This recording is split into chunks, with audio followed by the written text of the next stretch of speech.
Hi and welcome back to a new video. In today's video I quickly want to address the recent events around EK water blocks. I'm pretty sure you followed the video by Steve from Gamers Nexus that he published on Saturday regarding EK water blocks, where he showed evidence that there is a lot of bad stuff going on behind the scenes about how employees are treated, maybe not paid, how contractors are not paid, and even media partners such as Igor's Lab and also Jay's 2 Cents, who also made articles and videos about this topic with a lot of money that is unpaid.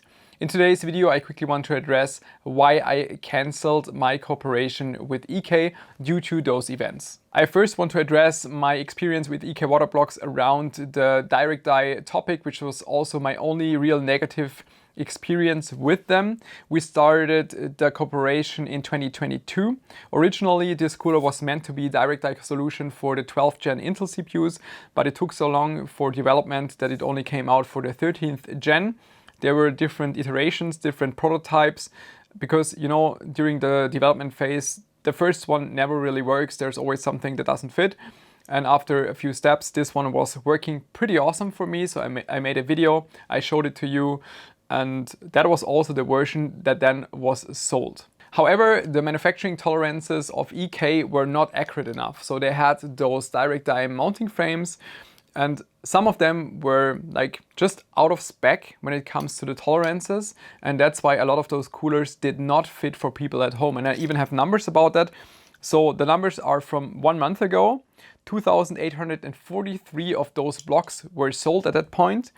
And the support ticket rate, the open support tickets, were 328 surrounding the issues with cooling. So that's about 11.5% now overall rate, which is still a lot, way too high. But if you think back when the problem existed, it was maybe half of the people that bought the cooler, and that was definitely not acceptable. It was a huge problem. It was also a problem for me because, you know, I was sitting here having the cooler, everything was working fine, then seeing the reports online that it wouldn't fit.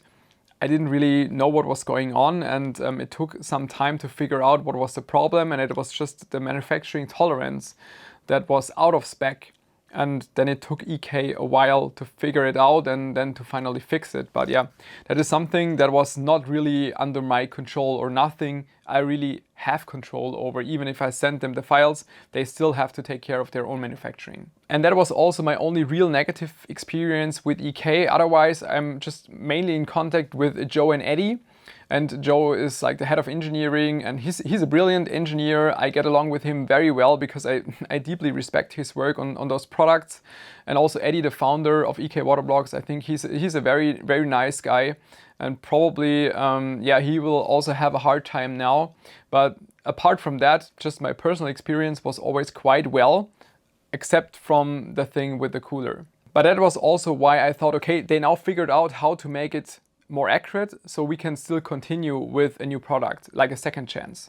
Last week we announced this direct dye cooler for AMD Ryzen 7000. It's an EK Der Bauer Corporation, also a delivery from me inside. And now the thing is, you know, if you follow the events from Gamers Nexus Steve, all the things he discovered, mainly, you know, if you take a look at EK Slovenia and EKCS being the American branch, there are things that went terribly wrong in the EKCS office, the way they treated staff, like don't pay them or partially pay them, people showing up at the door and suddenly the company doesn't exist anymore. Weird things happening that morally I cannot accept. I don't want to be affiliated with, because, you know, me being also the CEO of Thermal Grizzly, we value our employees, and we have very high morals, because I think it's it's a give and take on a daily life. It's still work, don't get me wrong, but I'm trying my best that they have a good working experience. We try to, you know, give something back because they give their time to us to work for our company. So we really value them on a high level. So seeing this kind of things happening is something I cannot accept, and that's why I decided that I have to cancel my cooperation with EK Water Blocks. I also differentiate between company versus staff, so staff not getting paid or mistreated, which is a big red flag for me, versus company. So let's say EK owes money to some kind of supplier. That is also a topic I don't want to comment on publicly regarding Thermal Grizzly. Regarding myself as the Bauer, I can tell you that they don't owe me any money simply because there was never money involved.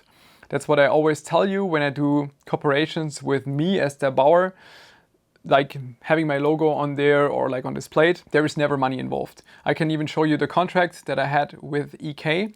You can see that it directly says that there is no royalty fee that has to be paid. That's exactly why I do it exactly this way whenever I'm doing those kind of cooperations, because in this kind of situation, I can just back off. I can just cancel the cooperation without any strings attached. And that's why I'm doing this exactly this way. And that's also why I decided to end the cooperation now.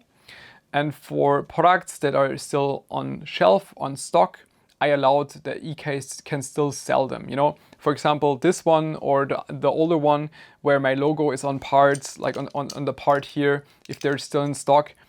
To me personally, it doesn't make much sense if I don't allow them to sell it anymore, because that might cause more harm than it might have benefits.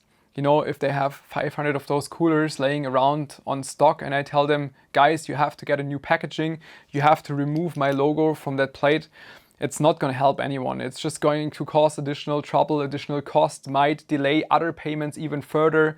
And that's why I think they can just sell whatever they still have, but for future products, like if they want to make this another batch, then they will have to remove my logo from the box, from the parts, everywhere, for marketing materials.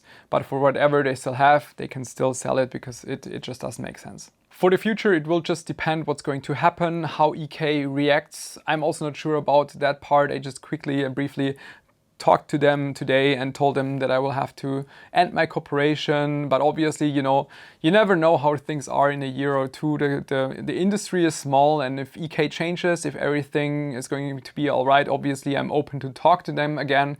No hard feelings from my side, but it's something we will have to see, especially you don't know what's going to happen. We don't know the financial situation of EK Waterblocks. And I can just tell you that at least I double checked a lot of information with Steve, a lot of evidence. And I can also ensure you that everything that he published is only the tip of the iceberg. Really, there is so much more. And you can be sure that whatever he says is correct, because he would only publish whenever he has proof. And he could prove it on court. He would not publish things otherwise. That's something I can assure you. That is also why I took this step. Okay, that's just a small statement I wanted to tell you. Thanks for your trust, for your help in this industry. Thanks for tuning in. See you next time. Bye-bye.